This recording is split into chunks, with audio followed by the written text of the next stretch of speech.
but surprisingly for me, I've done the stats. Alistair Aird, who writes some great Rangers books, he did the editing of my book, and Alistair came up with the stats, and I'd played 177 times for Rangers, so I'm proud of that. 177 times. If I hadn't get injured and get various illnesses, I'd probably played, 50, 60, 70, 100, maybe more. But, unbelievable experience playing at Rangers. No, it's a thing that it's great when you hear players that appreciate it, and I think the tens of thousands that go to every game and the hundreds of thousands and possibly millions around the world that have never been that fortunate, to do it once would be incredible. Yep. I played a charity game in an empty Ibrox and felt as if I'd won the World Cup. And we got a penalty, and Charlie Miller was playing centre forward with me, and before he'd even landed, he got put up in the air. I took the ball and put it in the penalty spot and just looked at me, and I thought, you've done this before, I've never. And I thought when I put it in, I didn't use the Tommy Gemmell advice. I used the Craig Houston advice. I think I took about 4 penalties in my life. I thought I'll just play sat on the inside the right hand post. But so to actually have done it once, it's beyond belief in the wildest dreams for so many people. We've done it over 170 times. It's incredible. And I think that team, 81, 86, it's got a soft spot maybe because it was my first. I'd been and seen Forsyth playing and Colin Jackson playing and all these guys, and then they all seem to get their testimonials about the same time, and then the whole team changed. And I've got memories of them playing. I can distinctly remember going to Ibrox and seeing these guys, and my dad telling me all these stories about how great they were and winning European Cup winners' cups and stuff. But how about you, John McDonald, Ali Dawson, Jim Bett, Peter McCloy? That was my Rangers team. And I think people go on, because what happened in 86, then we started, the whole thing just kicked right on. And it was tough being a Rangers fan then, because there was years where we didn't qualify for Europe. And I remember winning the Skull Cup, and it was a massive thing for me, because it was the first time I'd seen Rangers lift a trophy that I can remember. And I when you hear people being a bit disingenuous to that team, it always gets my back up, because you round off that team, and the quality in that team it was phenomenal. And Bobby Russell, if Bobby Russell probably didn't play at Rangers at the same time as Cooper, I think people would hold Bobby Russell in the same esteem as we hold Davie Cooper. Now, Davie Cooper's, everybody loves Davie Cooper, but Bobby Russell was a sublime football player. Brilliant player, brilliant, and a great guy. And I think the thing is that, they had a telepathic understanding. And after the Aberdeen game, when I'd played a bit part because I'd, almost encroached in their party, the Monday, Coop said to me, you get lucky on Saturday. I said, all right. And Coop and I got on really well. Unbelievable sense of humour. And he said, right, stay back after training. So we were at the Albion, where the car park is now, and got a couple of balls, and him and Bobby, he says, watch this, and him and Bobby, while I thought it was telepathic, and the fans thought it was telepathic, they worked in it. And basically what happened was Coop would get the ball and he would drag it inside, and Bobby would make a run, Coop would reverse pass it, and then he said to me, right, you come in. And I was like, and I became part of it for a short time, and I thought, genius. The two of them were geniuses, very natural players, but like every player that gets to the top of their game, it's about the work you do. I remember that, and I took that lesson with Robert Pritz. Him and I used to stay back after training, and I remember Coisty had just joined the club, and we didn't know much about him. And we were playing Celtic on the Saturday at Parkhead, and we Pritzy and I said, right, well, let's work something out. And we said, right, Pritzy, if we get a free kick in the middle of the park, I'll get down the line, just play it into me, right? So he said, right, okay. So I go back after we'd practiced that a few times, and went into the dressing room, and I said to Coisty, I said, Coisty, see if I get to if I get to the dead ball line, where do you want the ball? And he says, just the corner of the 6-yard box. He says, and I'll score. I went, oh, that's confidence, right? And he hadn't played a game at that stage, or played a couple. But so we get to Parkhead. Roy Aiken clatters Sandy Clark just inside their half in the mid. So I look at Pritzy, he looks at me, I start running, and he plays the ball perfect. I just get it just before it gets to the dead ball line, and I play it back to the 6-yard corner. Coisty scores. 27 seconds. It was the fastest goal between Rangers Celtic ever. And Coisty said, good pass. I said, just think if we practice that, Coisty. We could become good at this. I know. No, it was. I guess I say I'm a bit precious about that team in that era.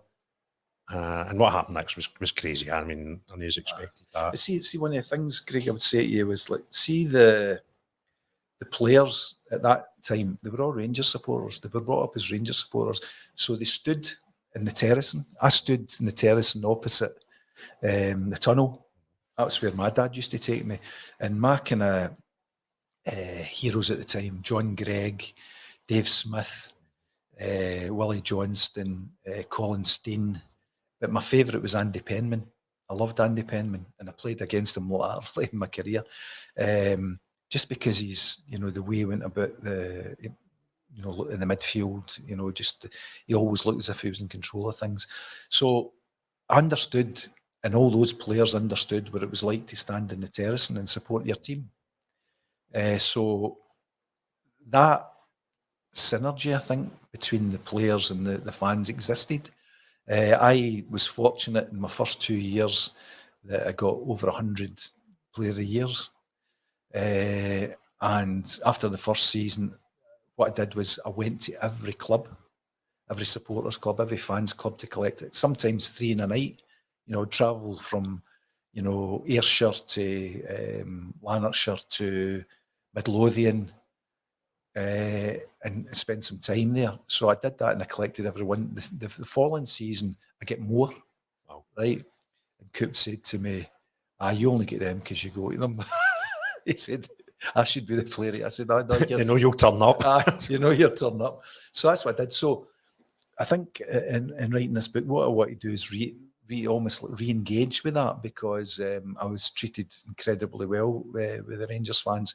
And, what I want to do is reach out to Rangers fans at their clubs and say, look, if you fancy me coming along talking a lot of nonsense about the days at Rangers and what it means, and bring my books, then I'd be great to do that. And because I can remember going to Elgin, supporters club at Elgin, 4.5, 5 hours travelling up, and then the next night going to Inverness to a Rangers fans group, and then the following night going to Kirkcudbright, to Rangers supporters clubs.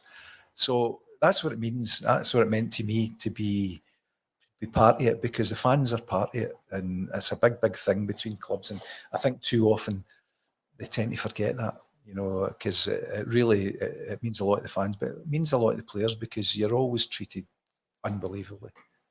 I think as a fan, you always know when a player's trying. There's no hiding in a football park. There's 50,000 people watching 22 people, but out of the 22, you're probably only watching the one in the ball and the ones in a 10-yard radius. So you might be only watching 3 or 4 at the same time. And my early memories of you is just the red hair. That was it. I was like, this guy turned up for Partick Thistle and he started playing right back. And I always felt there was graft there. There was an honesty there.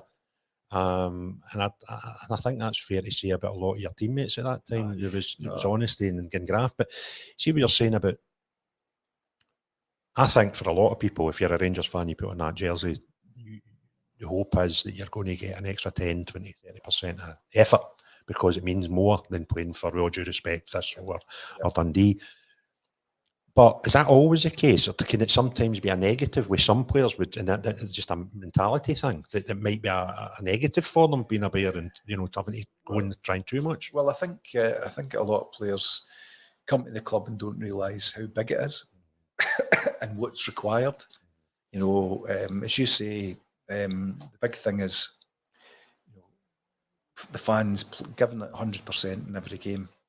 And that was something I wanted to do because, excuse me, after my kidney removal, one of the things I thought about was like, you know, how many games are you going to play?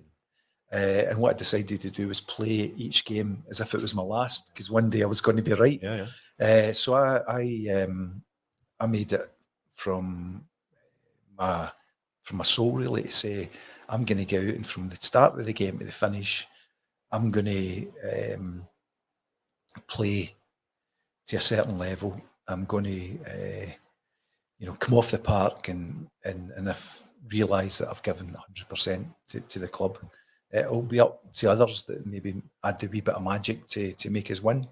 But to be perfectly honest, as a footballer, whilst I played for Rangers and I grew up a Rangers supporter, it was special, but it was also special playing for other clubs. I played for 7 clubs in total, and I enjoyed playing for the clubs. I became almost like a supporter of that club. I wanted the club to win. I wanted the fans. I wanted to have a relationship with the fans. I wanted the fans to say, by the way, that guy gets stuck in. Because that's what it's about, and I think, too many players don't quite understand that and realise that. And as I say, the bigger the club you go to, you realise that the pressure and basically the thing that makes you win, and the expectations, managing expectations is a big thing. And a lot of players can't manage that expectation. They go out and play and then, they don't play at the top of their game because, I think a lot is to do with attitude. And, if you look at Rangers, for example, they've gone through a wee bit of a transitional period. The new manager come in, I'm sure will give players that have maybe not performed the chance. But what happens when new managers come in, some players suddenly realise, well, maybe I've not been performing as well as I can be, or maybe my attitude's not been right. The manager will sort that and get them focused and get them playing. And you can find that with a new manager come in, players that maybe fans have discounted suddenly become good players, but that's a lot of that's to do with attitude, because I think all the players that Rangers have signed have got a lot of skill. They've got they're good players, but it might be just the attitude, isn't it? Right? And a new manager can change that just by getting a word in their ear, an arm around them. Some players need an arm around them. Some players need to be told what they do in a park, what will be success for them, because the good teams that I've played in, the players understood as soon as they went on the park, they understood what their role was within the team, and how, if they performed that role to the best of their ability throughout the team, success would come. And I think that's the key to it. I think that looking at it from the side, I think maybe sort of players maybe that have come in, they've been used to playing for teams that go in and out of games. They maybe go in and play for 10, 15 minutes, and because of the type of football or maybe the leagues they've been playing in, they can take a rest for 10, 15 minutes. At Rangers, as soon as you go in that park, you can't take a rest. You're at it from the first minute to the last minute. And I think that's maybe a transition period that we're going into now. And that's I think that, there are many examples of that I've had in 20 years as a professional, of players who've maybe not endeared themselves to the supporters, but suddenly something changes in the way they play, and the supporters say, by the way, what a player that is. He's changed. I'll give you an example of that. I played with Gordon Strachan at Dundee, and Gordon Strachan was an unbelievable player.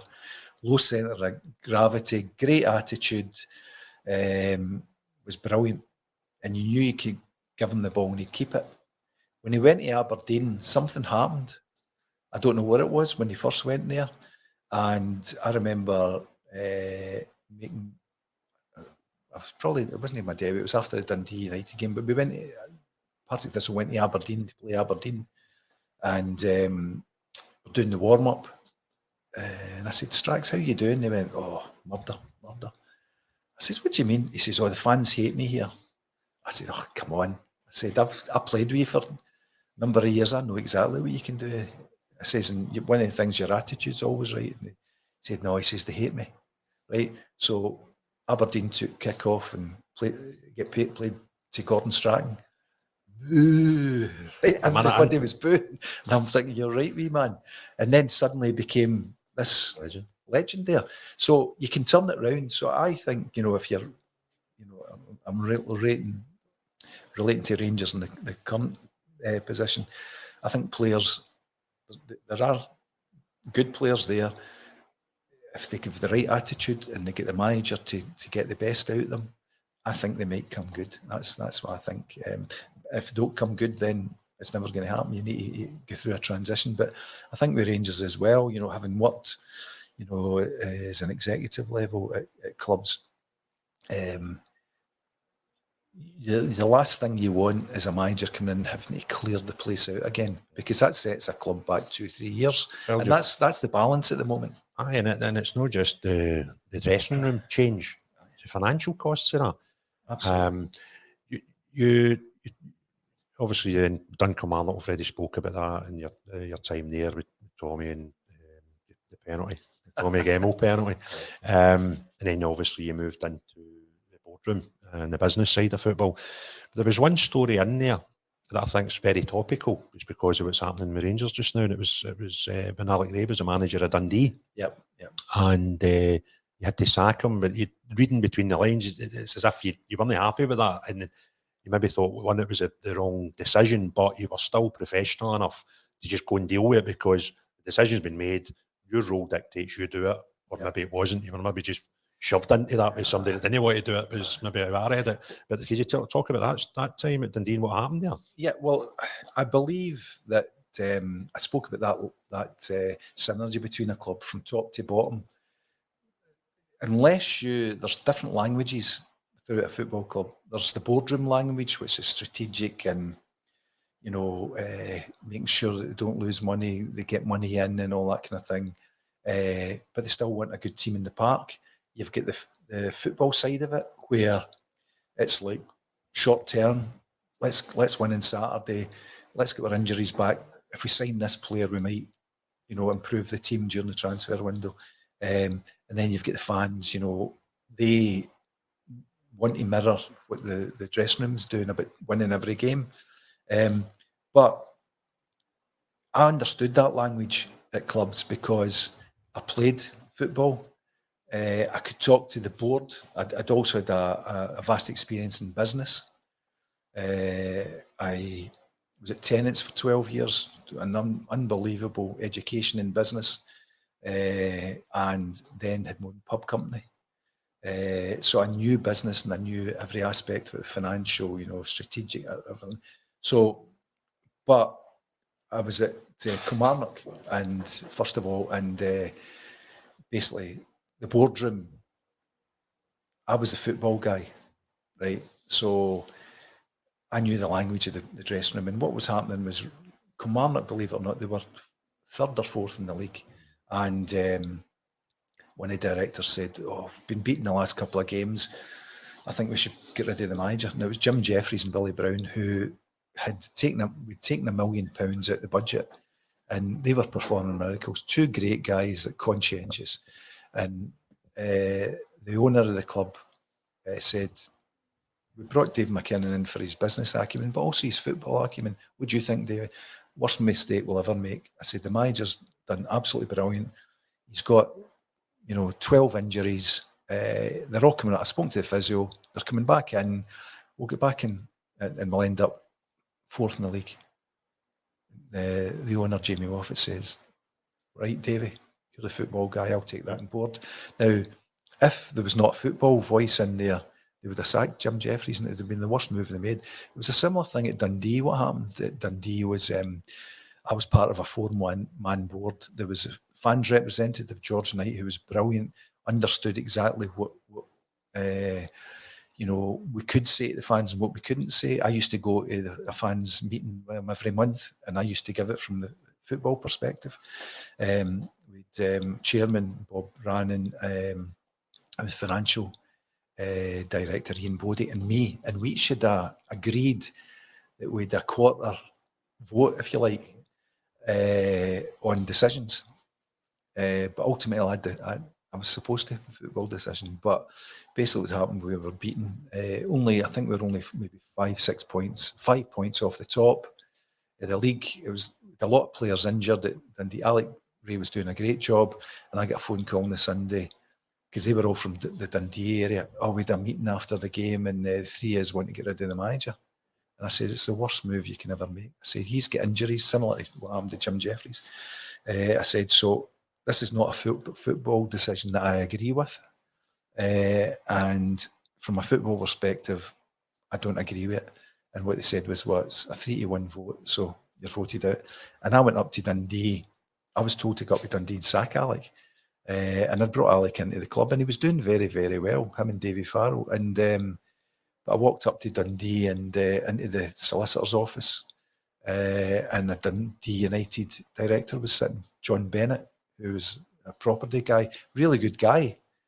But basically what happened is he had arranged to buy the stadium from the club because there was a debt there.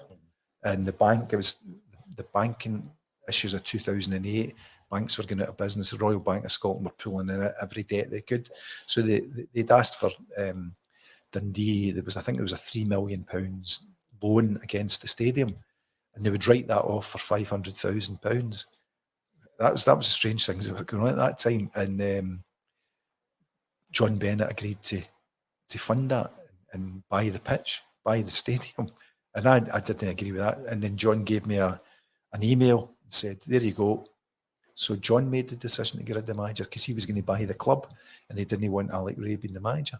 And I said, absolutely outrageous. And they said, if you looked at point 5, I looked at point 5 and it says, Davie McKinnon to resign as chief executive, and a Dundee United board member to come in as the chief executive.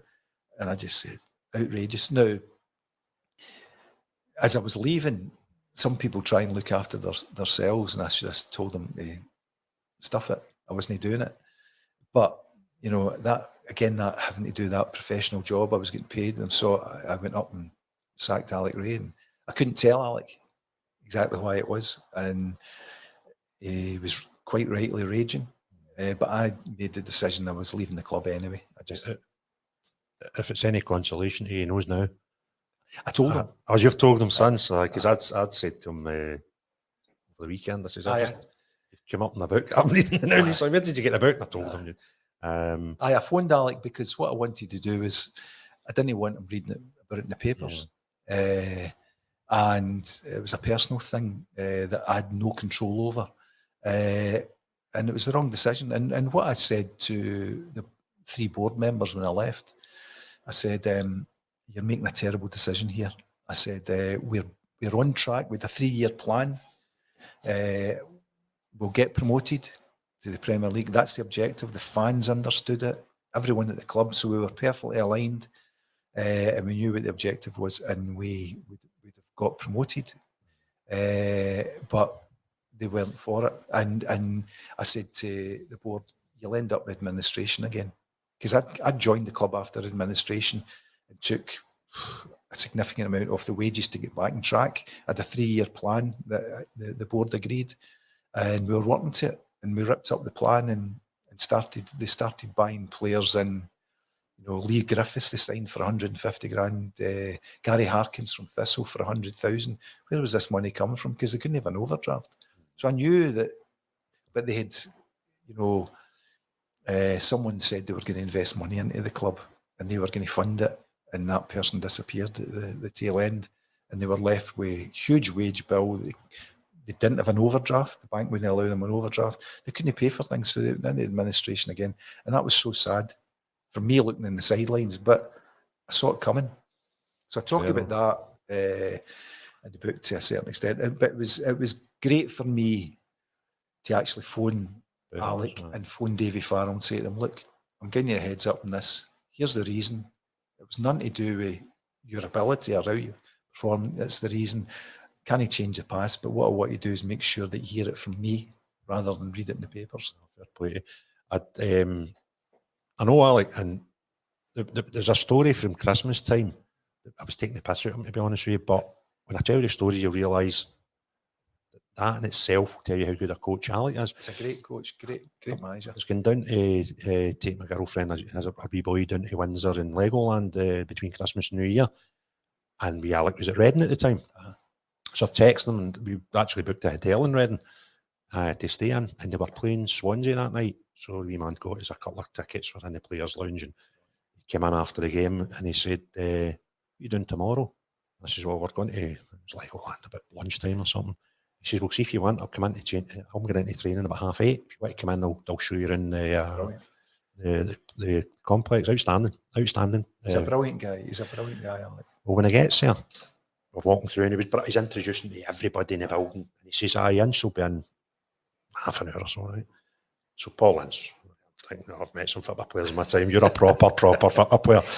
So he introduced them. They'd won that night. And he says, Alex says you were a lucky charm. He says, do you fancy coming to Norwich on Thursday? We could do another 3 points. And I said, Paul, can I ask you one question? And he says, what is it? I says, right, you played for West Ham, Liverpool, Man United, Inter Milan. You were the first black captain of your nation. You've played with some proper football players through time, haven't you? And he went, I played with a few. I says, but you've ended up with him as your assistant manager. And I went, you could have picked through your phone book, you could have 10, 20, you went for Alec. And I was taking the piss out of Alec at the time, but see when you actually consider that, and he's been in probably 3-4 clubs, Blackpool. Well, what happened was Alec said to me that when they played against each other a lot, and him and Ince on the park, they were similar. Yeah. They wanted to win. They were winners, and he said they never got on the park. They were kicking each other and all that kind of thing, and they were shouting at each other and all that kind of thing. And then when Alec was transferred to Wolves, Paul Ince was there, and they went, "Oh no, you.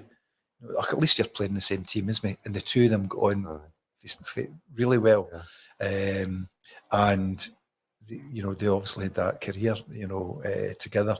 But Alec is a brilliant guy, as you know, and he's very passionate about life.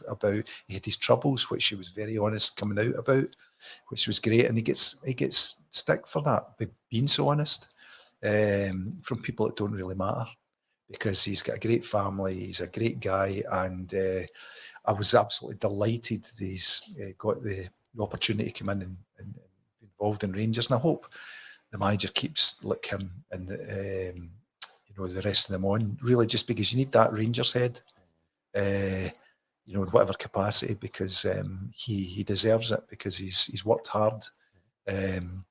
Every time I see a testimonial game or something like that, I see him pulling that shirt on, and I think... it was part of one of the modern times, one of the biggest days in the career was, the history of the club at that probably 20-year gap was Helicopter Sunday. He's part of that. I know. Forever. He'll be forever, there in the videos and stuff. No, he's a great guy, and when I was reading it, I was having a chortle, and I thought, I wonder if he man was this when he gets sacked. Why did he? Because I remember when he was going through the same at St Mirren, and I thought the way he got treated there was a bit harsh, and I know he was going through a bit of a hard time at St Mirren with the fans, and they were playing Dumbarton away. And me, Ginge, was a Dumbarton manager at the time with Durant, and I can't remember where I was this day, and it was a Saturday at 5, I must have been later than that, maybe about 6 or 7. And me, Ginge and Durant came into the district, and I said, "You just scored a Davie, man." He says, "None each." He says, "None each for St Mirren." He says, "How about you get my wee pal the sack in?" He says, at Dumbarton, the dugouts at the other side for the tunnel. Yeah. He says, so we're walking across. He says, and I can see the whole St Mirren fan base all running towards the tunnel. They're all screaming at shouting, "You dirty orange bee." And Ginge was like, "I thought they were talking to me." And it was Alec, and then that was him, and I think it was, you get maybe a wee bit early coming out of there as well. Similar to Dundee, maybe with the change of board. It should. I think when I look back on that, I think if Alec had stayed, I think if I'd have stayed, I think Dundee would have got promoted that season. I don't think they'd gone into administration because I was very understanding of the finances.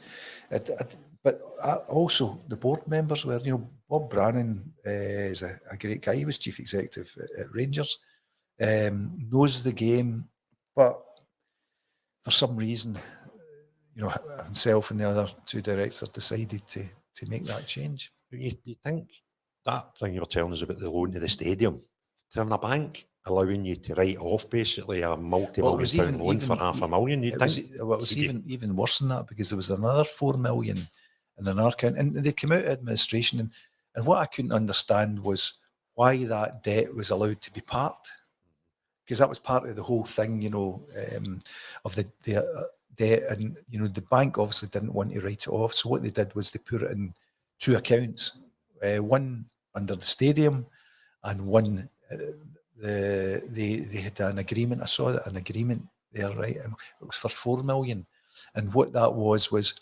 should Dundee ever sell a player over £1 million, then the bank would get 50% of it. Wow.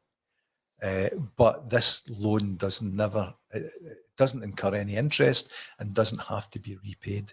Now, that's what the bank had said at that time. And currently, if you were to say that to people, the banks would write off. But, the carnage of 2008, when, basically banks were... I know a lot of business people who had very, very good businesses, and, they maybe had £100,000 overdraft. And they were maybe at their limit. The bank would say, unless that's paid by a certain date, we're pulling the plug. And there was a lot of businesses went out. It was ridiculous, to be perfectly honest, that was allowed to go on. There was a lot of good businesses went out of business because... Down to the mismanagement of the banks more than the mismanagement of the particular businesses. I'd actually I knew someone that worked with the banks at that stage, and some of the stuff that was going on was just outrageous, to be honest. Ask you a question, a sort of fantasy football type question, right? I won the Euro Millions, and we go and buy a club. We can't just afford it, just right. So we go, buy one down south, and I say, right, who do I know that can help me? Right, Davie, come on in. There's a blank piece of paper.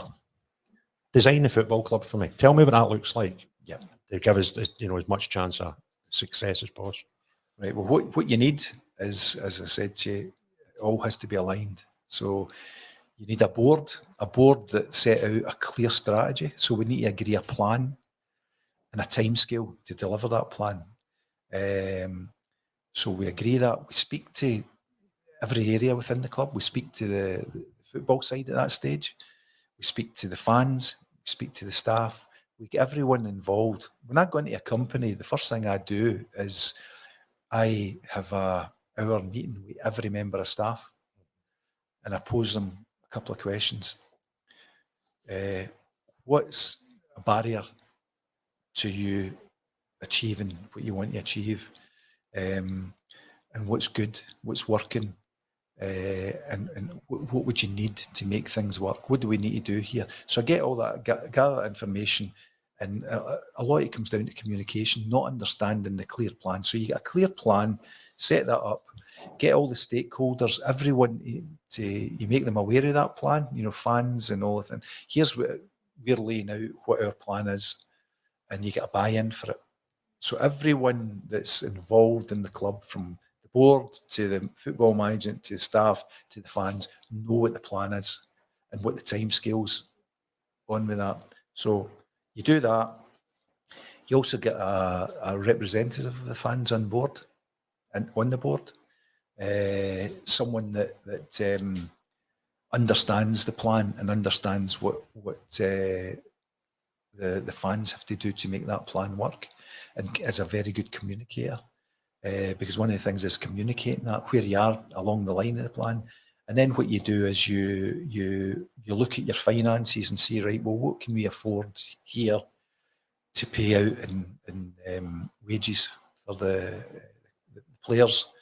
And then what you do is you get, if you've got a good manager that you you're behind, that's great. If you decide that it's needing a change, you get a change. But what you do is you get someone in who understands the business side as well as the football side, and they can link the two.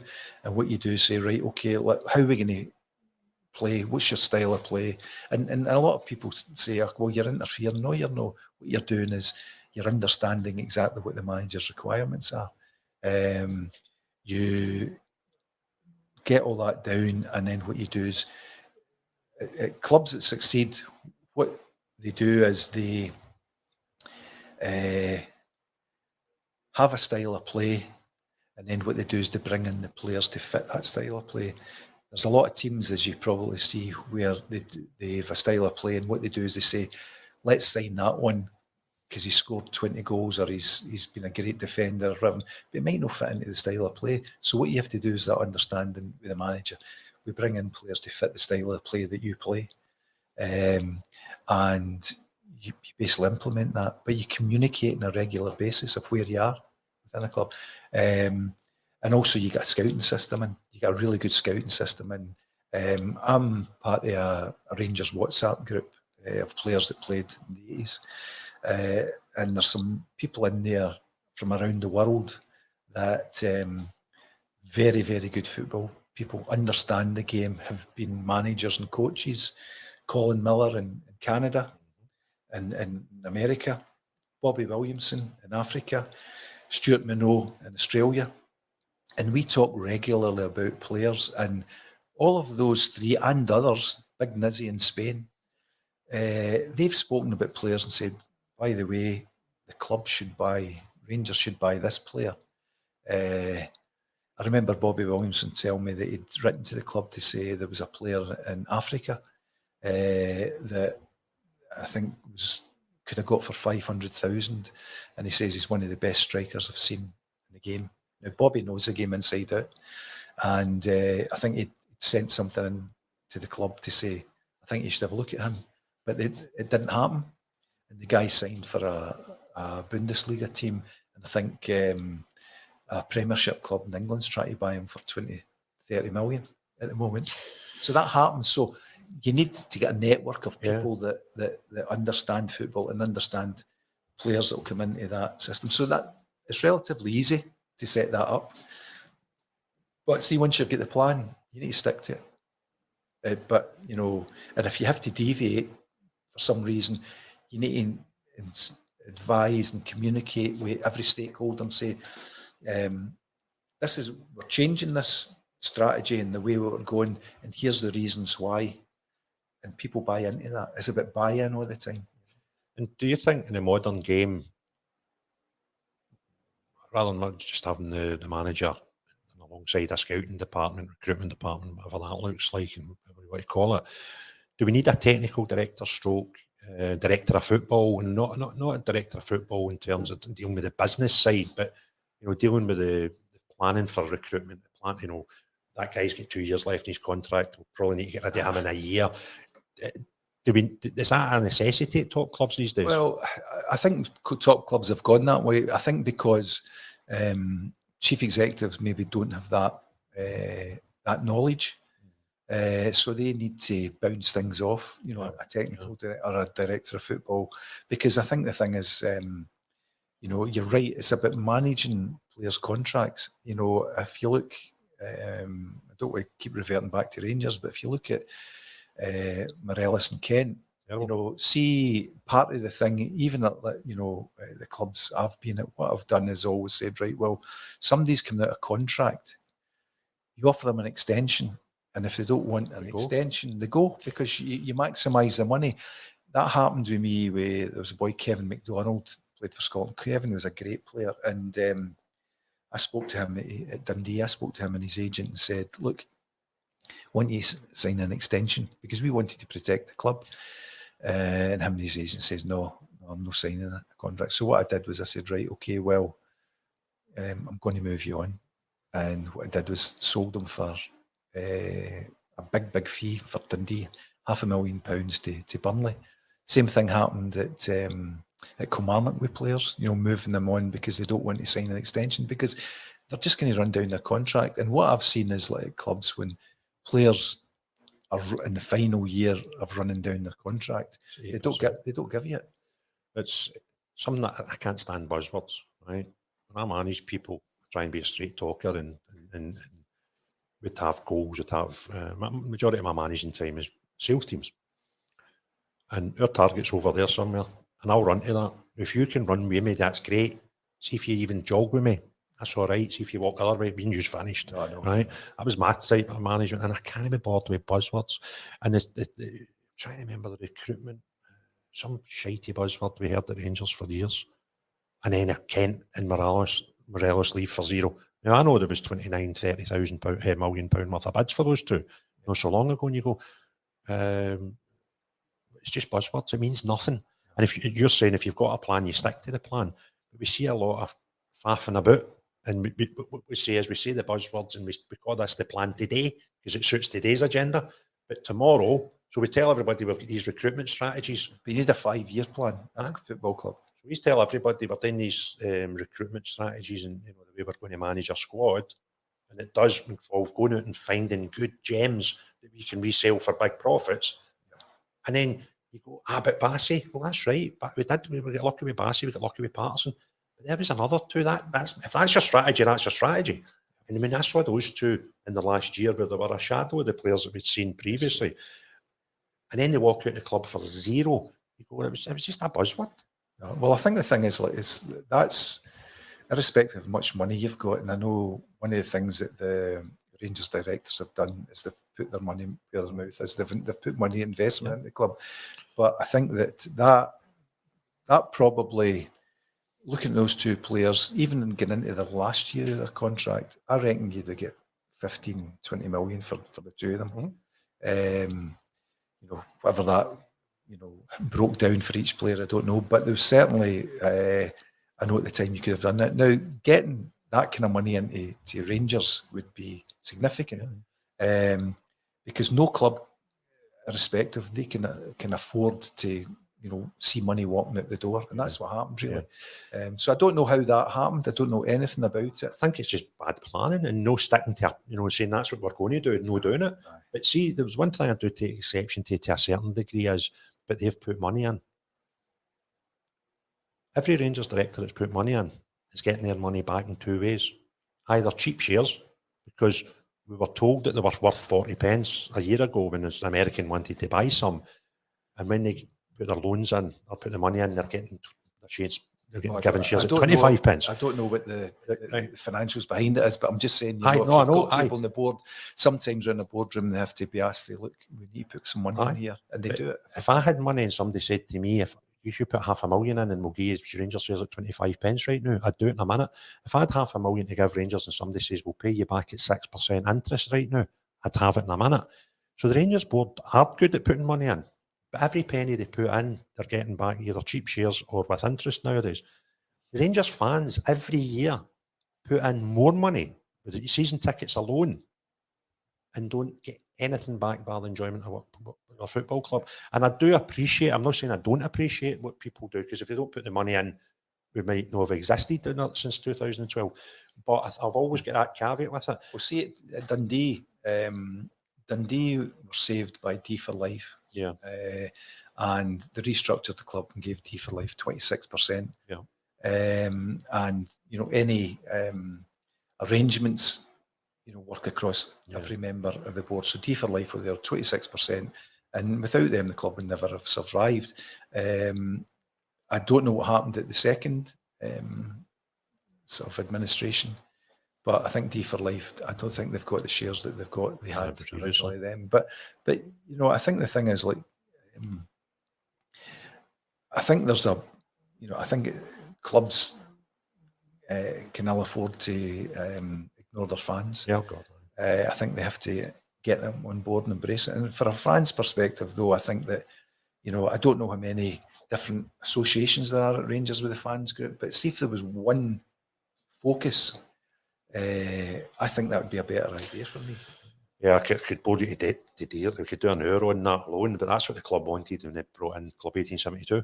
they wanted to say, rather than speak to this and that, we'll have a one-stop shop, and that was to become a multifaceted organisation. And it was great and it worked well until Club 1872 started asking some serious questions. Yeah. And the club stopped talking to them. Right. They had a 6% shareholding, major shareholder, and they stopped talking to them. And now what the club's doing currently, right now, is they're going to create a fan board. Guess who picks the fan board? Club. The club. And you go, listen, I love Rangers as much as the next guy and more than some. And I think, and this is something I actually spoke to one of your directors about a year ago, just before he blocked my phone number. And I said, see, when guys ask questions or want clarity and transparency, it's not because they hate you. It's actually through a passion. And I think football fans in general, the default setting of a football fan, and that's probably why so many shysters take this out of football clubs, default setting for a fan is you want to believe everything that's good that somebody says, and you want to ignore what's bad. So if somebody with big Yorkshire hands, for example, comes along and tells you he's going to get his back in the Premier League quick, and then the Champions League and all this, people go, I want to believe him. So then somebody else comes along and says, by the way, he's a thieving shite. Nobody wants to listen to him. So it's very easy for people with the wrong... Well, I think any club has to be transparent. Everyone has to be transparent because you've got nothing to hide, really. Yeah. You've got nothing to hide. So, and I think that's the only way it works. And so going back to the thing about creating a football club, a blank piece of paper. Transparency is the biggest thing. And without transparency, it won't work because all you're doing is it's a house of cards that will eventually collapse because of whatever happens in the future. So, but... It's a great game, football, but I think the thing is, like, it's a simple game that's complicated, that people complicate and they put layers in and all that kind of thing. Just make it slim, get the stakeholders involved, communicate with them, be transparent. That's the way it's... I've never met John Bennett, but I know someone I trust and respect, and he knows him very well, and he tells me he's a wonderful guy and he wants the best for the club. So, and that would be that's great. So I'm sure, if John Bennett believes that in a model that's open and transparent, it will happen. I think that this comment to somebody about a couple of weeks ago, when we were talking about, in fact, it was somebody just recently left the club, and I said, see the guys that we've got involved in our chairman and the board, I don't think any of them are not successful in their chosen field. And the reason I don't even need to go and look is the amount of money they've been able to put in their back pocket and put on the table. So you must be good at what you do or you wouldn't be in that position. The only thing I feel we've got a problem is their chosen field, they're successful, and then none of it's football. And we just need some proper football people in to help the guide it along. I got a stick, do some work for PLZ Soccer, and I was asked when Michael Beale went about how they should recruit, and I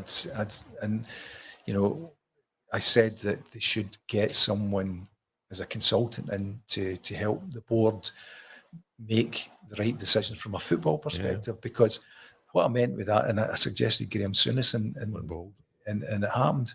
But not because I said it, but I think they were probably thinking about it the same way. But what I meant with that was, see when you've got managers that you're interviewing, right? See if you don't understand from a football perspective what they should be doing, or indeed what is important. Managers or anyone could tell you, this is what I've done, this is what I'm doing, this is the way I operate, this is what my plans are going forward, this is this is how it's going to operate, and this is what I'm going to achieve. Now, that could be correct, but it might indeed be quite a hollow thing.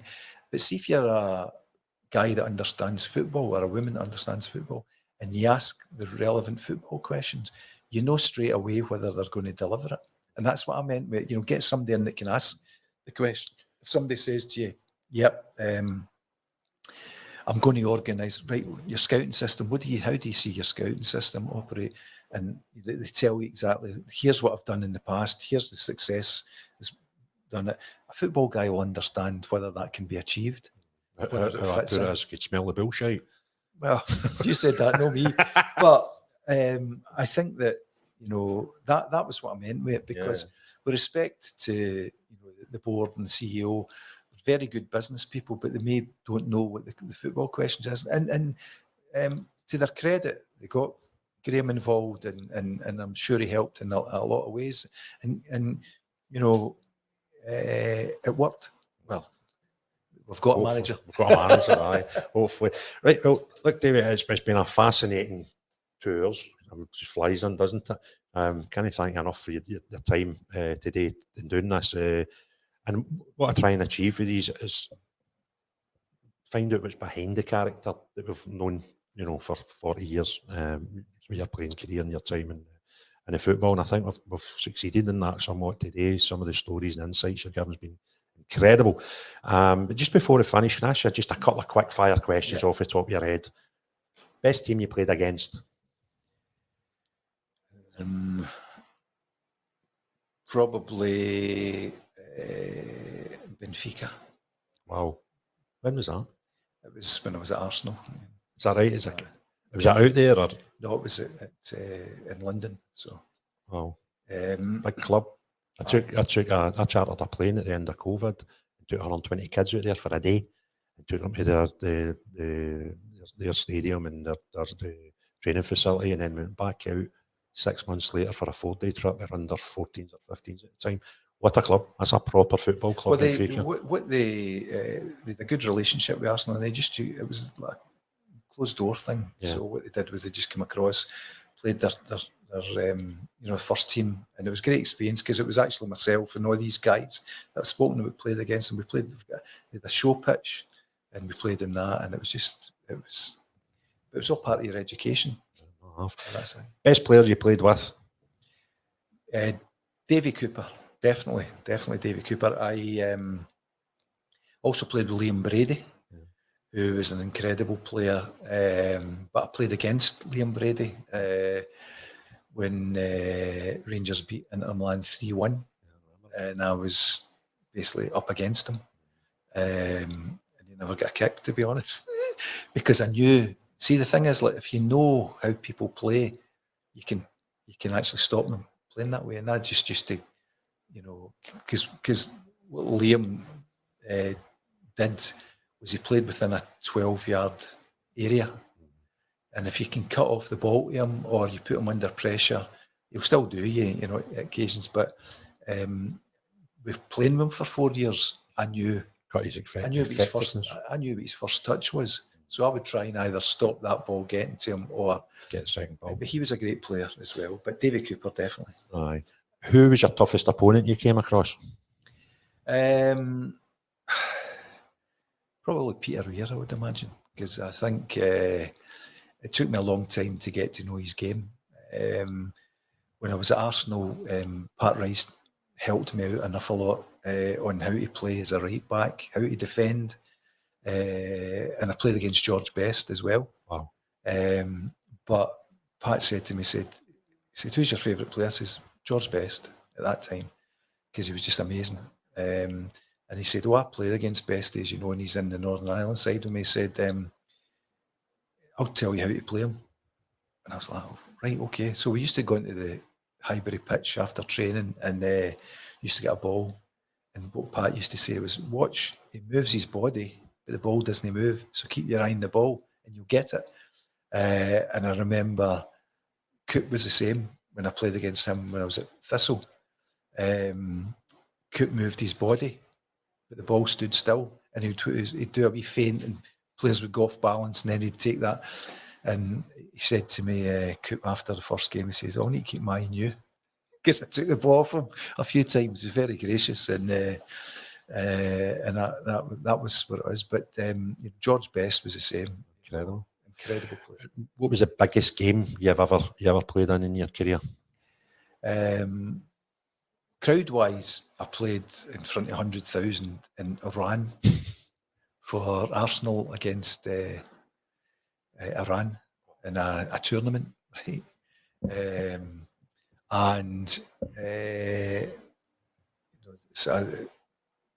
biggest game, I think, was obviously for Rangers. I think we played in a lot of big Europeans. We played Porto, and there was 80,000 there. So, big games, big atmosphere. But interestingly, when you play on a regular basis in front of big crowds, it's just a buzz. You don't hear anything. Although, I need to admit this, I played in the Scottish Cup final against Aberdeen, and the Rangers fans, were at their usual end, and there was a break in play.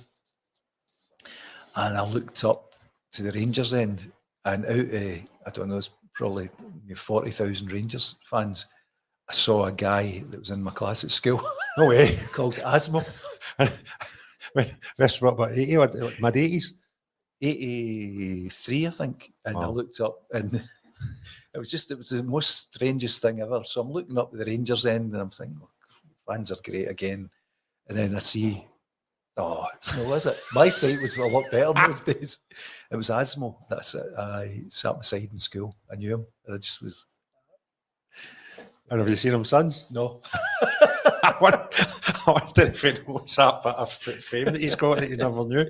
So just one last question, David. Again, can't thank you enough for your time today. It's been superb conversation and journey into the life of you. If you could rewind it back to being that kid playing in the 50 pitches and the race course at Paisley and stuff, and do it all again, would you change any of it? Yep, I would have changed it. Well, this is the thing, and again, writing this book has got me to a place where I'm very comfortable with my decisions because I understand them now. But if I hadn't gone to Arsenal and I'd gone to Ipswich, would I have played for Rangers? If I didn't walk away from Arsenal, would I have played with Rangers? If I hadn't had my kidney removed, would I have played for Rangers? And I think the thing is, like, as you get older, people say, that's Davie McKinnon that used to play for Rangers. They wouldn't say, there's Davie McKinnon that played with Everton and Ipswich.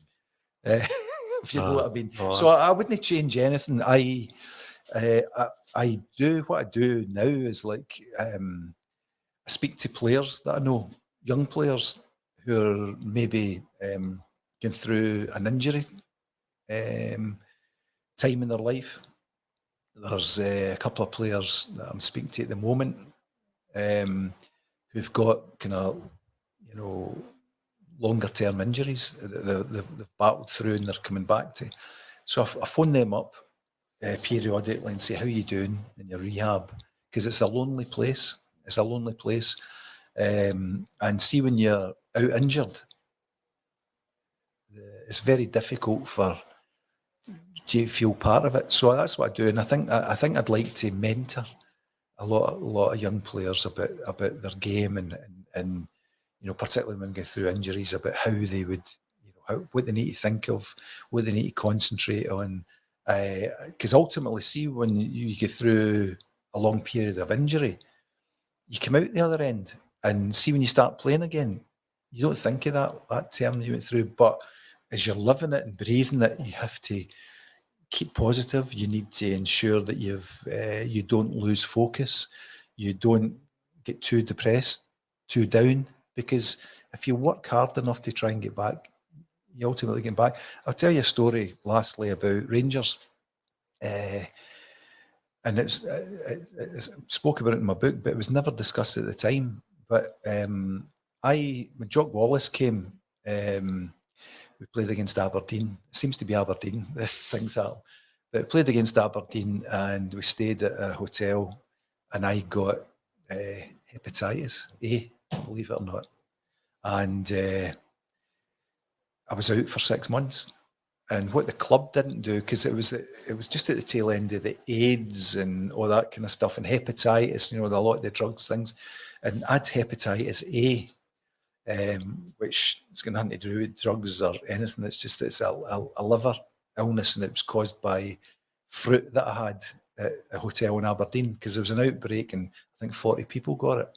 I should have claimed in those days for loss of earnings, but I was out for 6 months, and the club I was basically just told to go home for 6 months and not come near the club. Not because of the stigma or anything like that around AIDS. There was a lot of stigma around AIDS and hepatitis at that time, but it was simply because that I needed a time to recover. I lost a lot of weight, but I was almost isolated. But every Saturday after the game, Jock Wallace would phone me at the house, because remember, there's no mobiles. He'd phone me at the house and he said, "How you doing, Skippy? What did you do today?" I said, "Oh, just shuffled about and ate rice, because I was eating rice. That's all I could eat. Couldn't eat any fats because my liver had to repair." And he said, "Right, okay, well, let me tell you about the day's game." And he would talk about the game, how we played, who played well, who didn't play well. And I would ask him questions about the game and all that kind of thing. And he phoned me for 6 months every Saturday, and if there was a Wednesday game, he'd phone me after that. So, I mean, that takes a certain human being to do that, because I was away from the club. I was not near the club, and I'd lost almost contact with it. But Jock Wallace did that for me, and you know what a man he was. Oh, fair play. Fair play. Oh, can I ask you one more question then? That'll lead on to best manager that you had in your career? John Greig for me. Yeah. Not just because he signed us, but he epitomised what the club was about. He set unbelievable standards. Tommy McLean was a great foil for him as a coach. The two of them worked really, really well. And it was a sad day when he was sacked, because I think there was a lot of knives out for him in the boardroom. And I think, given his status, I think he should have been allowed to be the manager for a longer time. I actually saw him coming down the stairs. We came in from the Albion training, and he was coming down the stairs, and he just basically, I think he'd been forced to resign, and he resigned, and he was upset. And to see somebody you'd idolised and respected as a manager and as a player coming down in tears in the stairway at Ibrox was very poignant for me, and it gave me a big lesson that in football that there's no loyalty. No. If you could be player, captain, lifted the best, the biggest ever victory in the club's history, been given a lot more time, I think, and also a bit more resources because we started, even the team he was rebuilding, it started to disappear. Big John McClelland, who was such a great player at the back, was sold to Watford. Jim Bett was sold back to Locheren. Did he not go to Aberdeen? He went to Locheren, back to Locheren. He was at Locheren, came to Rangers, and then was transferred back to Locheren. And he was a great player. They should have given, I think, the manager the funding at that time. But I think as I say, there was a lot of things going on behind the scenes. I thought the decision was already made to get him out the door, and that was a terrible thing. It was a terrible thing for me to see as a player, but also as a fan, it was a terrible thing. And John Greig, as you know, is one of the most genuine guys you'll ever meet in your life. Brilliant man. One of my early memories of watching Rangers was coming out. We used to come out of the main stand, turn right, walk past the front door, and go over to Albion to, when you had a season ticket, you could park in there at the time when we still had the training ground over there. And I just remember Greg Moscow or his chance and Zach Gray, and I was like, I didn't know too much about him, but I was brought up in all the stories with Barcelona and the captain and stuff, and I just thought that's a bit weird. And was this maybe one of the first times where fans influenced the board, and that's maybe what I think that you're maybe right, but I think the thing is, like, I don't think there was an investment in the team that should have been. Because, the club was making a lot of money. I remember